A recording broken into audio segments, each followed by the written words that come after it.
Okay class, welcome to the channel Maths Concept Academy. अगर आप channel पर नए हैं तो चैनल को सब्सक्राइब करें, शेयर करें, ताकि मैं जो मेहनत कर रहा हूँ वो ज़्यादा से ज़्यादा बच्चों तक पहुँच सके। क्योंकि मेरे मेहनत करने का कोई फ़ायदा नहीं है जब तक कि मैं ज़्यादा बच्चों तक नहीं पहुँच सकूँ। क्योंकि चलो जो है छोड़ो, हमारी वजह सबकी क्या बुरी आदत हो गई है। हम चाहते हैं कि सबको एक एक भगवान मिल जाए, सबका पर्सनल, ठीक है ना, कि भाई जैसा आप चाह रहे हो वैसा हो जाए। ऐसा हो नहीं सकता, ठीक है ना।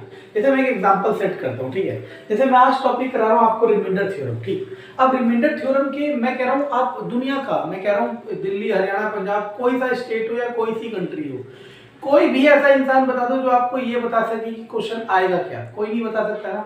बस बता क्या सकते हैं सब कि कंसेप्ट क्या है, ठीक है ना। और जो सही बता रहा है वो, ठीक है ना, क्योंकि सही बताने वालों की संख्या अब बहुत कम रह गई है, ठीक है ना। चलो, तो मैं आपको कंसेप्ट सिखाऊंगा कि रिमाइंडर थ्योरम क्या होती है और रिमाइंडर थ्योरम कहाँ इस्तेमाल होती है। उसके बाद कुछ क्वेश्चंस कराऊंगा जिससे आप अपनी थिंकिंग एबिलिटी डेवलप करो। और आप में से कोई भी, यही मैं कह रहा हूँ कि आप मुझे फैलाओ। क्यों फैलाओ का मतलब फैलाना वाला नहीं है, ठीक है ना। फैलाओ का मतलब है कि शेयर करो। क्यों कह रहा हूँ, क्योंकि अगर मैं कह रहा हूँ कि मैं आपके क्वेश्चंस बताऊंगा, ठीक है ना, कमेंट्स में जो आप क्वेश्चन पूछोगे, ऐसा और जगह तो नहीं हो सकता ना। क्योंकि वो इतने कामयाब हो चुके हैं कि उनके हजारों कमेंट्स में वो हजारों कमेंट्स पढ़ ही नहीं सकते। उन्होंने एक जना रखा हुआ है, एक आदमी रखा हुआ है, औरत रखी हुई है कि जो आपके कमेंट्स पढ़ रही है, बस रिप्लाई कर रही है। मैं मान लो फॉर ओके क्लास, तो जैसे कि देखो, मान लो आपको इसको इससे डिवाइड करना है और पूछ रहा है रिमाइंडर क्या आएगा। तो सबसे पहला तरीका क्या था कि आप डिवाइड कर देते।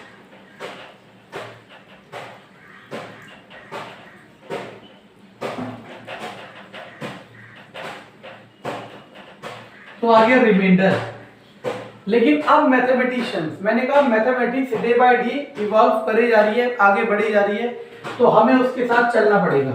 अब इन्होंने क्या कहा, भाई अगर आपको इससे इसको डिवाइड करना है और आपको सिर्फ रिमाइंडर चाहिए, तो आप जिससे डिवाइड कर रहे हो उसको 0 के इक्वल करो, वहां से x की एक वैल्यू आएगी और उस x की वैल्यू को उसमें रख दो जो डिवाइड करना है।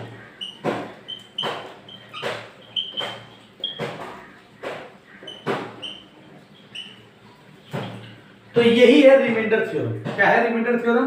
कि आप डिवाइड नहीं करोगे, बिना डिवाइड करे आप निकालोगे कि रिमाइंडर कितना है। अब मेरी बात जरा ध्यान से सुनना। देखो, मैं सिखा रहा हूं कंसेप्ट, लास्ट में क्रक्स में आएंगे और जो कंपटीशन में आता है। अब सुनना मैं क्या कह रहा हूं। मान लो सपोज मान लो x + 2 से डिवाइड करता मैं किसको, x² + 3x + 2।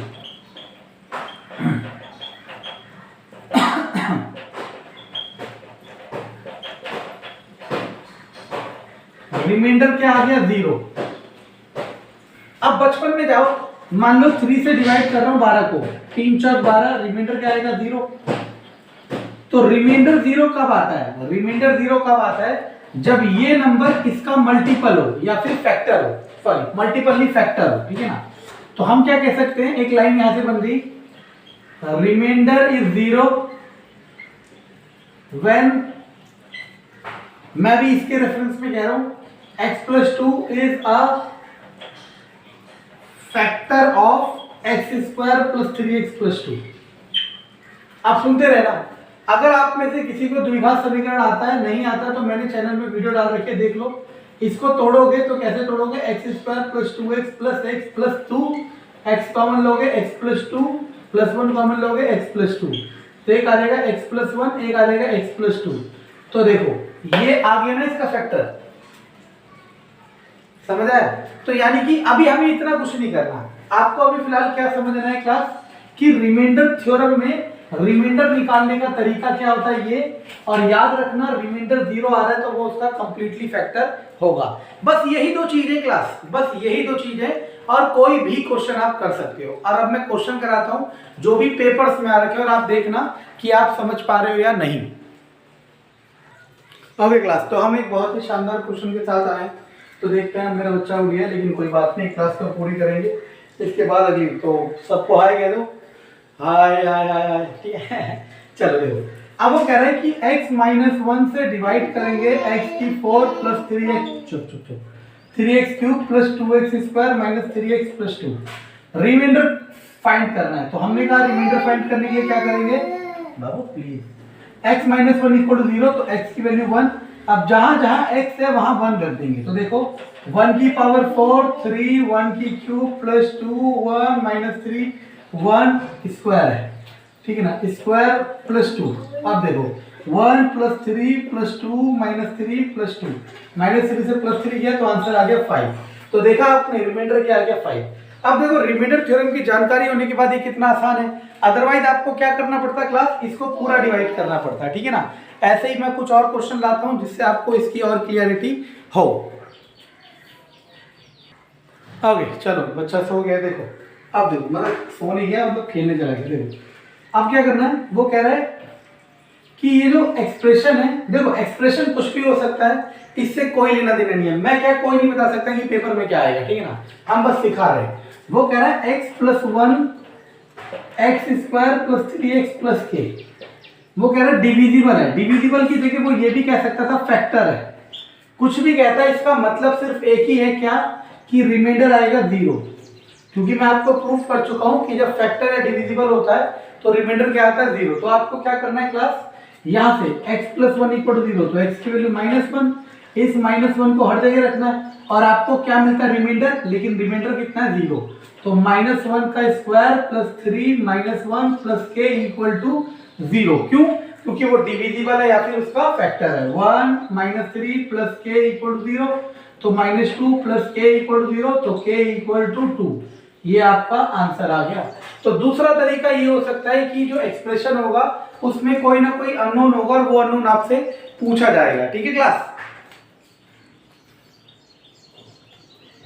ओके क्लास, तो देखो ये क्वेश्चन मैं जानबूझ के लेके आया हूं, समझना, क्योंकि हम लोग चलते हैं भेड़ चाल। भेड़ चाल का मतलब है जहां रिमाइंडर कहा और रिमाइंडर थ्योरम, ऐसा बिल्कुल भी नहीं है। कई जगह आपको अपने बेसिक सेंस लगाने, मतलब ये सोचना है कि क्या सही होता है क्या गलत होता है। फॉर एग्जांपल अब यहाँ पे ऐसा तो कुछ है नहीं कि x की टर्म आ रही हो, तो इसे कैसे करना है, simply a³ plus b³ divided by a plus b। अब देखो, अब कई लोग यहाँ पे गलत चीज कर देते हैं, इससे काट के 2 लिख देते हैं, इससे काट के 2, आंसर लिख देते हैं a² b², जो कि क्या है, गलत है, ठीक है ना। पहली बात तो ये। अब दूसरी बात देखो, a³ plus b³ divided by a plus b, ये है। अब आपको क्या करना है क्लास, a³ प्लस b³ का फॉर्मूला देखना है। तो देखो क्या होता है, a प्लस b की whole cube equal to a³ plus b³ plus 3ab a plus b। यहाँ से a³ प्लस b³ किसके इक्वल आएगा, a प्लस b की whole cube minus 3ab a plus b। इसे यहाँ रख दो, तो a प्लस b की whole cube minus 3ab a plus b और divided by a plus b। a plus b common ले लो तो क्या बच जाएगा, a प्लस b का स्क्वायर माइनस 3ab। इसको क्या लिख सकता हूँ, a square plus b square plus 2ab minus 3ab। तो ये बच जाएगा a square plus b square plus ab, sorry not plus ab, that is minus ab। अब आप एक चीज समझना, अब आपको क्या समझ आ रहा है, आपको ये दिख रहा है कि ये बचेगा, लेकिन आप सोच ही गलत रहे हो। क्यों गलत सोच रहे हो, ये दिमाग लगाना, यही तो मैं समझाना चाह रहा हूँ। मान लो सपोज आपने 15 लिखा डिवाइडेड बाय 3, सुनते रहे ना मैं क्या कह रहा हूँ। 15 को मैं लिख सकता हूँ 3 मल्टीप्लाई 5, गुड।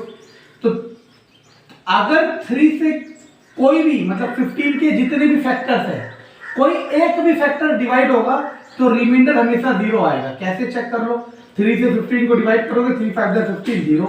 इसी तरीके से आपने क्या देखा, इस स्टेप के बाद ही आपको रुक जाना था कि आपने a प्लस बी कॉमन लिया, अंदर चाहे कुछ पता कुछ बचा, आपको फर्क नहीं पड़ता।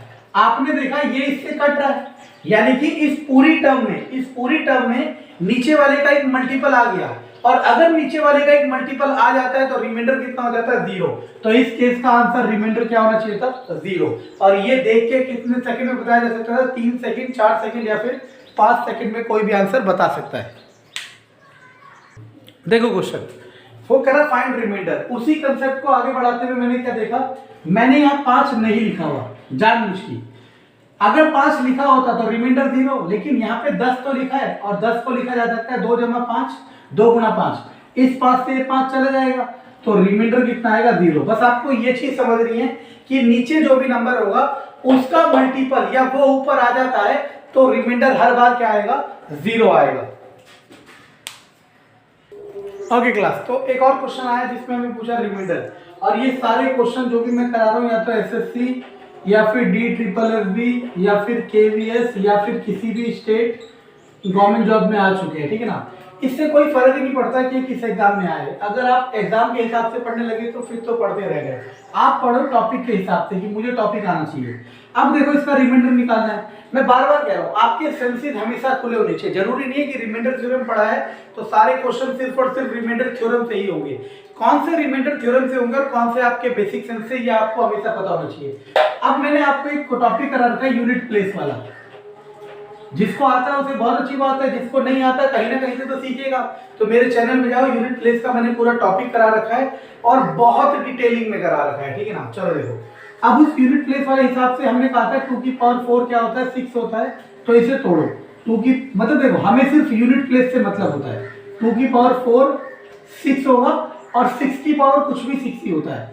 4 से कितनी बचेगा, 4 3 12, 4 1 जा 4 और कितना बचेगा 2।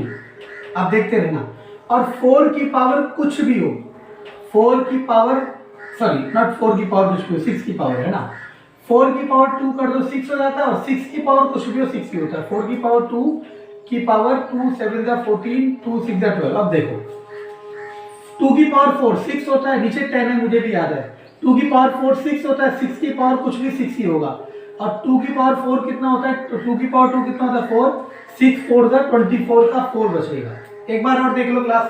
2 की पावर 4 यूनिट प्लेस 6 आएगा, यूनिट प्लेस की बात कर रहे हैं। 2 की पावर 4 क्या होता है 16, 16 का क्या आएगा 6, 6 की पावर कुछ भी हो 6 ही आता है। तो ये टॉपिक अच्छा होना चाहिए, तब आपको अच्छे से समझ आएगा। 6 यहाँ आ गया और ये 4 और बीच में गुणा, 6 चौक 24 का 4 यूनिट प्लेस से सॉल्व कर रहे हैं। प्लस 4 की पावर कुछ भी हो 6 ही आता है। तो आपने क्या देखा, इसके लास्ट में 0 आएगा। क्यों, क्योंकि ये यूनिट्स जुड़ के 4 और 6 10 का 0 आएंगे और एक पीछे जाएगा। अब आप सोचो ऐसा कोई सा भी नंबर हो जिसके पीछे 0, वो 10 से तो पूरी तरीके से भाग हो ही जाएगा। क्यों, क्योंकि 10 में भी एक 0 है, उसमें भी एक 0 है। तो यानी कि रिमाइंडर कितना होगा इस केस में 0 होगा। तो मैं यही कह रहा हूँ क्लास कि आपको चीजें सीखनी पड़ेगी। अगर आप चीजें सिर्फ याद करते हो ना तो आप कभी ना कभी गिरोगे जरूर, ठीक है ना। तो अगर चैनल में नए हैं तो सब्सक्राइब करें, लेकिन सबसे जरूरी है शेयर करें, क्योंकि मेरे पे सबसे बड़ी मुसीबत यही हो रही है कि मैं ज़्यादा बच्चों तक पहुंच नहीं पा रहा, ठीक है ना। तो ये मेरी रिक्वेस्ट है कि आप लोग चैनल को शेयर करें। Thank you.